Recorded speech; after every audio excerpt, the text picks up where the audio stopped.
श्लोक है श्रीमद् भागवतम के छठे स्कंद के तीसरे अध्याय का 23वां श्लोक, और ये स्वयं यमराज जी ने बोला है। यमराज जी की वाणी तो स्वयं ही परम प्रमाण है, क्योंकि महाभागवत है।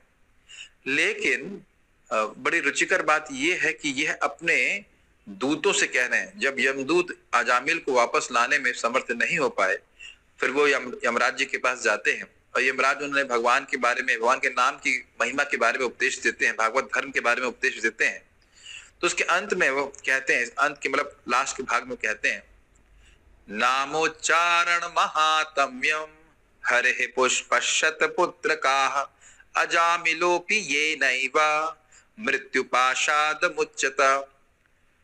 तो कई बार आपको लोग बोलेंगे कि भाई नाम जप कर रहे हो, मन तो नहीं लग रहा है, कुछ फायदा है? देखिए क्या फायदा है। नाम उच्चारण महात्म्यम, यमराज जी कह रहे हैं अपने दूतों को, यमदूतों को, नाम उच्चारण महात्म्यम, नाम के उच्चारण के महात्म्य को। किसके नाम के उच्चारण के महात्म्य को?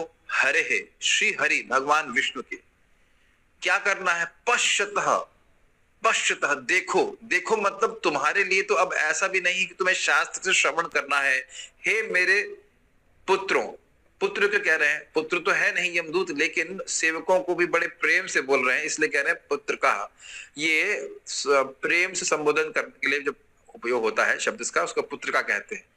तो यद्यपि वो पुत्र नहीं है, लेकिन प्रेम से समझा रहे हैं कि बहुत गुह्य बात बता रहा हूं, देख रहे ना मेरे बेटा, तुम देख रहे हो ना, तुम्हारे लिए तो कोई शास्त्र के श्रवण के विषय नहीं, एकदम स्पष्ट है, दृष्ट है कि वह बच गया। कौन बच गया?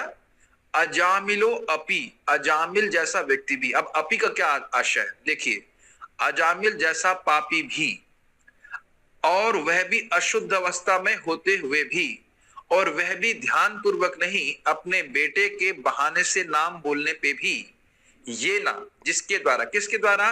नाम उच्चारण, भगवान के नाम, भगवान श्री हरि के नाम के उच्चारण के द्वारा, एवं निश्चित ही मृत्यु पाशात, मृत्यु के पाश से अमुच्यतः, वह मुक्त हो गया।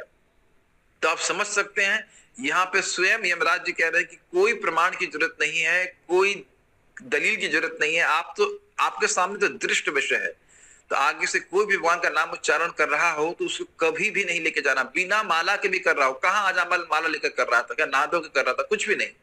तो ये है भगवान के नाम की शक्ति, और इसको हमें महाभागवत यमराज जी के मुख से सुनकर के विश्वास करना चाहिए, अपने जीवन में धारण करना चाहिए। ना भगवान के नाम के सामने ना तो कोई व्रत है, ना कोई तपस्या है, ना कोई यज्ञ है। तो